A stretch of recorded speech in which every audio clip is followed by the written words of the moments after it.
Halo semuanya, bertemu dengan saya. Jadi pada video kali ini saya ingin membagikan atau sharing-sharing dengan teman-teman semua tentang kejadian yang baru saya alami gitu. Buat teman-teman yang kenal dengan saya, halo, gimana kabarnya? Jadi saya ingin bercerita atau sharing-sharing tentang kejadian atau lebih tepatnya kecelakaan yang baru saya alami sekitar hampir 2 bulan yang lalu gitu. Nah, bagaimana untuk cerita lengkapnya? Oke, silahkan simak videonya.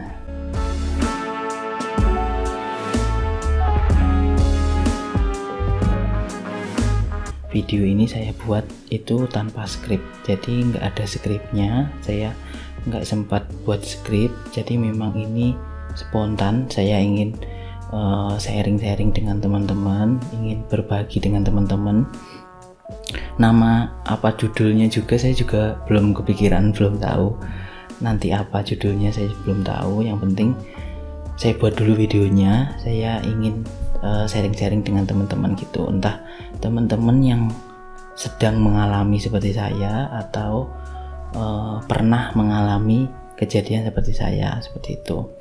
Nah, jadi ceritanya saya mulai ketika kejadian ya. Jadi kejadiannya ini sekitar tanggal 1 Juli, tepatnya hari Sabtu pukul 10 pagi.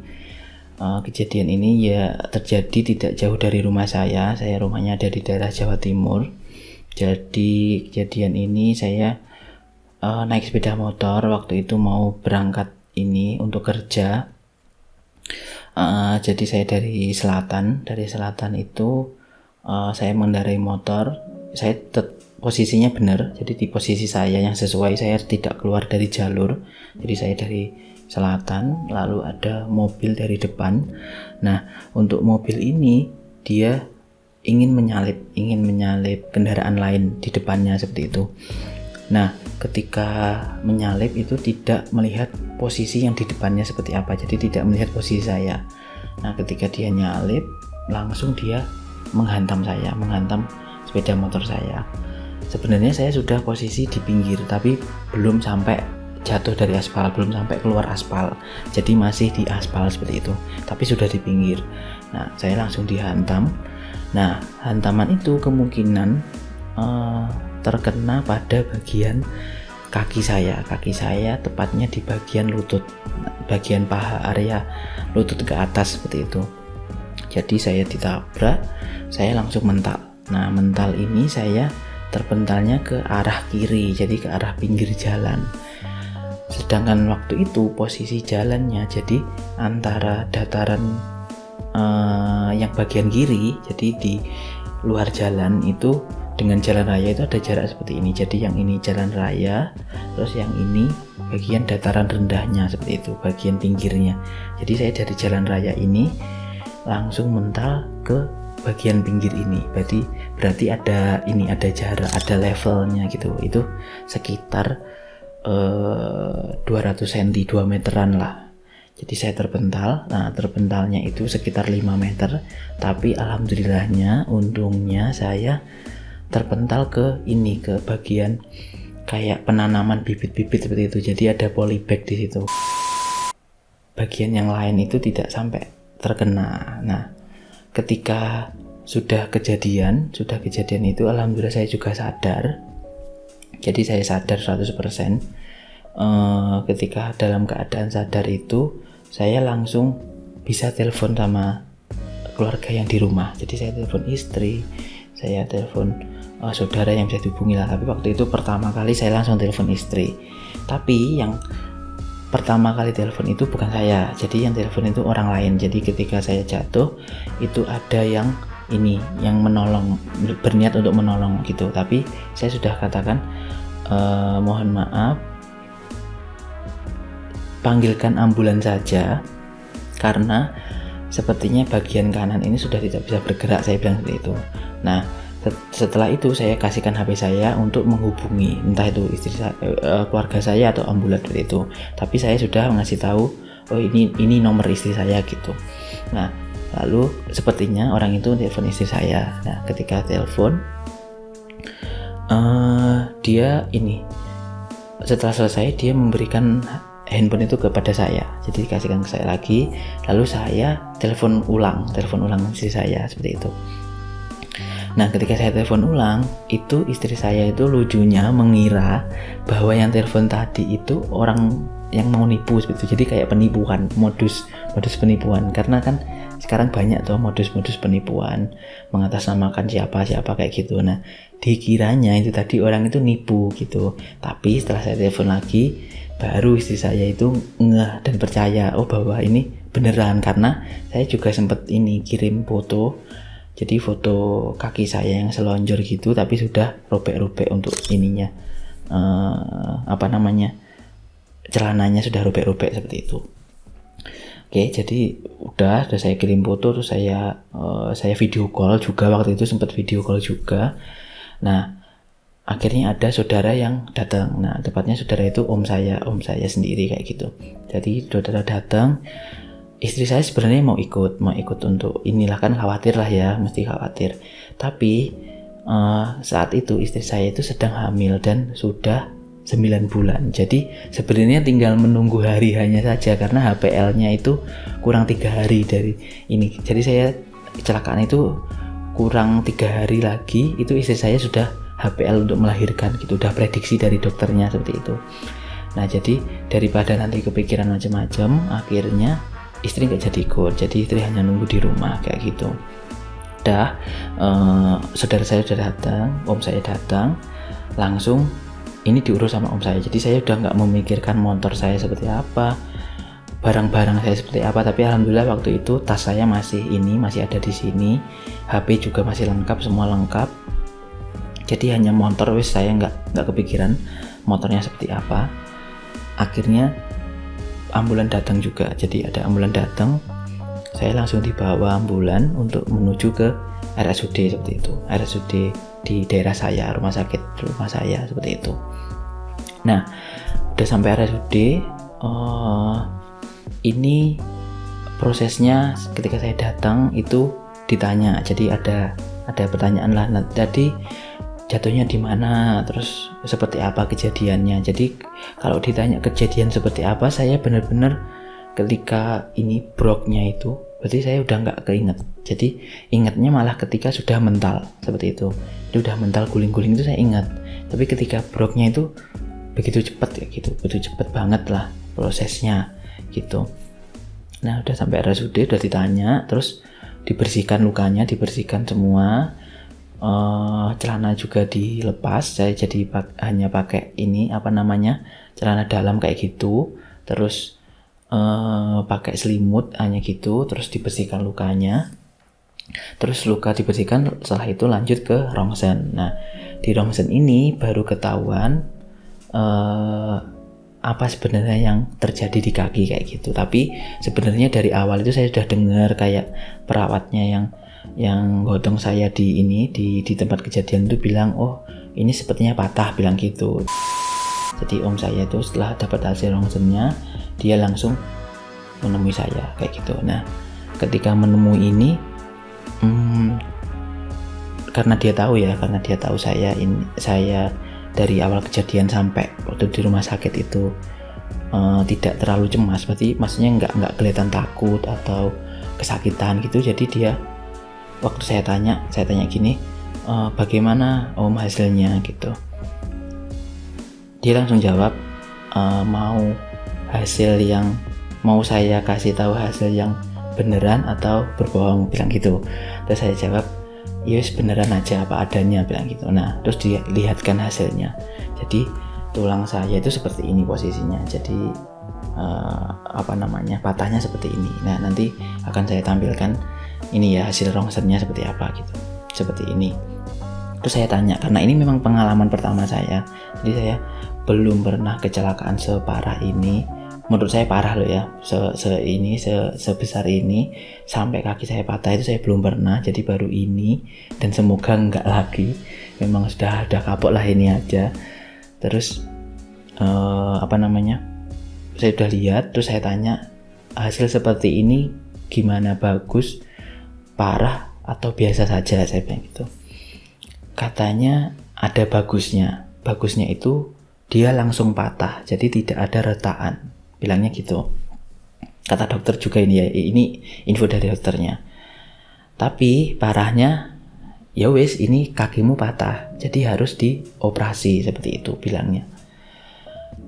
Nggak ada pilihan lain selain operasi. Karena apa? Karena kalau hanya diurut dan semacamnya, kita nggak akan tahu dia apakah sudah menyatu dengan sempurna atau belum. Dan harus ada bantuan pen, seperti itu bilangnya.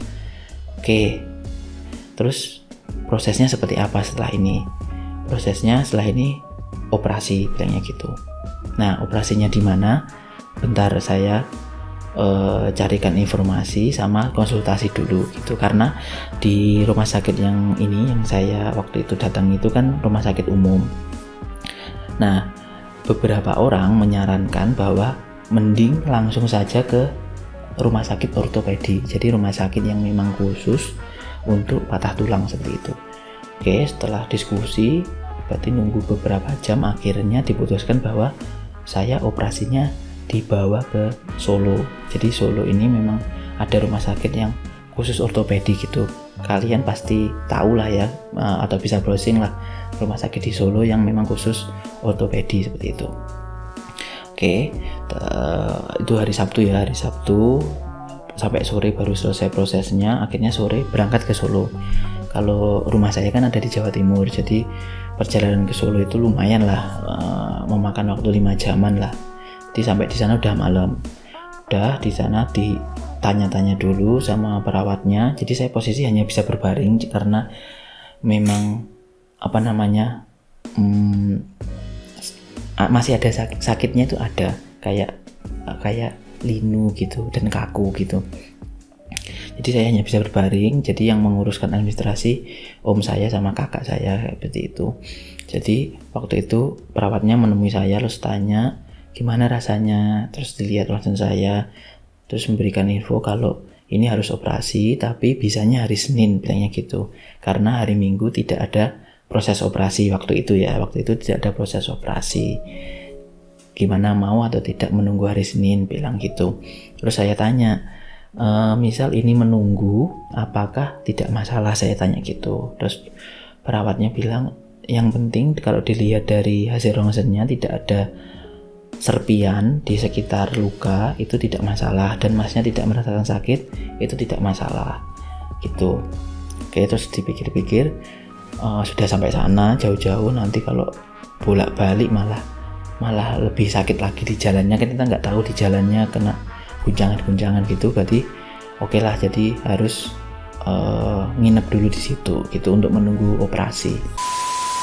Waktu proses menunggu ini sebenarnya ini yang membuat saya kepikiran. Jadi karena memang saya ini tidak ada basic kesehatan, tidak pernah mengalami ini juga, jadi saya kepikiran, jadi proses operasi nanti akan seperti apa, terus apakah nanti dibius total, lalu ketika kita dibius itu pikiran kita kemana gitu kan. Kalau di sinetron gitu kan biasanya ketika dibius berarti kita kayak dilihatkan masa lalu dan semacamnya kayak gitu ya, berarti pikirannya masih ke situ. Jadi referensi saya itu kayak sinetron atau film-film gitu.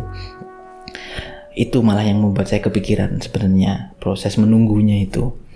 Nah, akhirnya sampai di hari Senin jam 11 itu saya sudah disuruh untuk puasa. Jadi puasa sebelum proses operasi, 11 sampai jam 3 sore puasa makan, lalu di jam 3 sore sampai jam 6 sore itu puasa minum air putih. Nah gitu. Jadi jam 6 itu saya masuk ini tempat operasi. Ketika masuk itu memang suasananya beda banget. Jadi kayak, karena saya hanya bisa ini ya terlentang, maksudnya hanya ini bahasa Jawanya melumah lah, hanya bisa melumah. Jadi hanya bisa lihat atas itu, hening banget, suasananya hening. Tapi kayak suara bor, terus suara gunting itu benar-benar terdengar kayak gitu. Jadi kalau memang mentalnya kurang tatak lah, ibaratnya bahasa Jawanya kurang tatak, itu benar-benar overthinking. Jadi benar-benar kepikiran banget kayak gitu. Tapi saya udah berusaha tenang, berusaha oke ini harus dilakukan lah kayak gitu, ini harus dilakukan. Oke, terus setelah karena waktu ini jam 6 ya, waktu itu jam 6 ya, jadi harus break dulu, break sholat dulu dan istirahat. Jadi saya mulai dibius itu sekitar pukul 7. Jadi pukul 7 itu dibius. Nah, biusnya itu di bagian belakang sini, bagian punggung belakang. Nah, ternyata bius ini sakit banget. Jadi menurut saya ini sakit. Kalau pengalaman saya bius selama ini nggak ada sih kayaknya. Jadi saya nggak ada pengalaman bius. Mungkin dulu sih, mungkin waktu sunat dulu pernah dibius, tapi seingat saya sih nggak sesakit inilah ya. Tapi ini benar-benar sakit. Jadi kalau nggak salah sampai 2 atau 3 kali saya dibius, karena ketika yang pertama disuntik itu disuruh merasakan apakah ada perbedaan, lalu ada kaki bisa bergerak apa enggak, tangan gimana, itu masih kaki bisa ngangkat. Nah itu dibius lagi, kalau enggak 2 ya 3 kali, sampai bener-bener ini dia menyebar ke area yang kaki-kaki gitu. Jadi kaki sampai bener-bener nggak bisa mengangkat, jadi bener-bener lemes. Kalau orang ngomong itu saya bisa dengar, tapi kalau mau menjawab, kalau ada pertanyaan itu sudah malas kayak gitu rasanya. Jadi saya pilih diem. Oke, singkatnya udah selesai proses biusnya, langsung ke bagian operasi. Jadi ketika operasi itu saya masih dengar ketika dokternya tanya, ketika dia kayak menggunting-gunting apa gitu, terus pakai bur dan semacamnya, mungkin masang bautnya ya, baut di pennya itu saya dengar, tapi saya udah nggak bisa ngomong, jadi kayak wes denger aja kayak gitu. Jadi ini ternyata nggak sesuai ini ya, sesuai yang di film-film gitu. Saya di film-film kan kayak pergi ke masa lalu atau gimana, ternyata nggak, saya tetap di situ, cuman hanya bisa dengar tapi nggak bisa gerak kayak gitu. Oke, sudah itu prosesnya. Kemungkinan operasi itu hanya setengah jam kayaknya, setengah jaman, lalu berpindah lagi ke lokasi yang lain, ke bagian yang lain untuk diem di situ. Jadi saya hanya diam itu sekitar 30 menitan juga kayaknya, kalau nggak 1 jam, untuk merasakan ini efek-efek dari pasca operasinya. Jadi kayak biusnya sampai benar-benar dia berkurang kayak gitu. Jadi saya hanya diem aja di situ. Selesai proses rongsennya, jadi saya langsung keluar, diantar keluar ke kamar lagi, kamar perawatan. Terus saya baru sadar, jadi kayak sadar kembali itu sekitar jam 10-an. Jadi setelah tadi prosesnya mulai dari jam 6 sampai jam 9, lalu keluar itu masih belum sadar 100%, jadi masih setengah sadar lah kayak gitu. Terus lalu baru jam 10 itu baru sadar untuk bisa komunikasi. Jadi setelah komunikasi saya bilang ke kakak saya, rasanya kayak gini ya, ternyata operasi nggak menyeramkan itu, saya bilang gitu, nggak semenyeramkan dan sesakit itu, karena memang waktu itu yang saya rasakan masih enteng. Jadi kaki terus badan itu rasanya masih ada entengnya seperti itu, jadi nggak kayak yang sakit banget itu, nggak. Oke, saya udah bilang gitu, jadi kayak alhamdulillah sudah selesai kayak gitulah, sudah selesai prosesnya gitu. Nah ternyata besok paginya ini yang baru Masya Allah rasanya. Jadi bener-bener besok paginya, malamnya itu saya bisa tidur. Tapi ketika bangun di subuh itu saya bangun, itu kaki yang bagian kanan yang setelah proses operasi itu bener-bener sakitnya luar biasa. Jadi kayak kebakar gitu rasanya. Jadi mulai dari atas, dari pinggul sampai ke bawah itu rasanya kayak panas banget rasanya. Jadi udah nggak bisa digambarkan lah ya. Kalau bisa teman-teman jangan sampai mengalaminya, tapi kalau yang pernah mengalami pasti saya yakin sama lah, mirip-mirip lah. Pasca operasi itu ternyata memang benar-benar sakitnya minta ampun kayak gitu. Oke, waktu itu udah sampai pucat. Jadi selama dari pagi sampai sore itu wajah itu pucat terus berkeringat kayak gitu. Nah ketika tanya ke perawatnya, jawabannya sama rata-rata. Jadi dari beberapa perawat yang saya kasih tahu, ini kok rasanya seperti ini ya, ini kok sakit banget, panas gitu, jawabannya hanya satu, jawabannya hanya ya seperti ini, proses setelah operasi efeknya, bilangnya gitu. Nanti kita kasih obat pereda nyeri, tapi ya itu nggak akan menghilangkan rasanya, itu hanya meredakan saja, bilangnya gitu. Oke, akhirnya ya oke lah, saya terima, saya rasakan. Jadi memang dari pagi sampai malam itu benar-benar menguras tenaga. Jadi saya makan aja udah nggak ngerasa enak rasanya. Jadi wis benar-benar lemes, sakit. Alhamdulillahnya malamnya itu sudah berkurang. Jadi udah nggak sesakit yang pagi tadi rasanya. Terus ditambah dikasih obat lagi, udah lumayan hilang kayak gitu. Jadi ternyata memang yang paling sakit memang setelah operasi. Tapi kalau waktu operasinya bisa ditolerir lah. Tapi kalau setelah operasi bener-bener Masya Allah lah rasanya. Oke, terus selesai di hari Selasa yaitu tadi rasa pasca operasi. Terus paginya tadi juga waktu saya sakit itu juga ada fisio yang datang. Jadi fisio datang ini untuk mengecek keadaan saya setelah operasi. Lalu saya disarankan dan diajari untuk menggerakkan kaki, terutama yang bagian ini, bagian telapak kaki. Jadi disuruh untuk begini gitu. Lalu untuk yang bagian kaki karena kaku ya, karena beberapa hari juga nggak gerak, terus efek dari operasi, jadi ini harus digerakkan seperti ini. Nah gitu. Nah itu sakit juga rasanya, jadi kaku banget, terus dipaksa kan sakit. Tapi fisioterapinya bilang kalau ya ini memang harus dipaksa, bilangnya gitu. Saya kira kan proses setelah operasi harus nunggu dulu sampai berapa hari baru dilatih. Nah ternyata kata fisioterapinya sehari setelah operasi itu harus langsung bergerak, katanya gitu, harus langsung latihan bergerak, karena kalau tidak ini efeknya akan tambah sakit gitu. Nah akhirnya oke, saya menurut, saya latihan, saya gerak gini. Terus setelah itu disuruh untuk belajar untuk duduk, jadi kayak mengangkat tubuhnya sendiri gitu. Biasanya kan saya kalau dari ini terlentang duduk gitu kan harus ada bantuan. Nah ini saya harus belajar sendiri kayak gitu. Oke, saya belajar, walaupun sakit, itu juga sakit juga rasanya, tapi itulah harus terus belajar. Nah hari besoknya ada visio lagi. Nah visio ini dia mengharuskan saya untuk dapat berdiri. Jadi kayak sebelumnya saya hanya ini tiduran saja di tempat tidur itu sampai beberapa hari. Nah untuk momen pertama kali berdiri ini juga rasanya juga sangat-sangat di luar ekspektasi, ternyata di luar prediksi saya.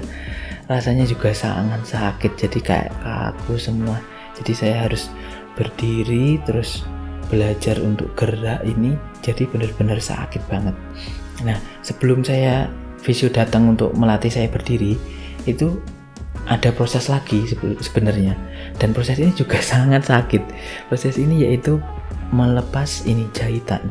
Jadi sebelum saya pulang itu jahitan dilepas dulu, jadi jahitan operasi itu langsung dilepas.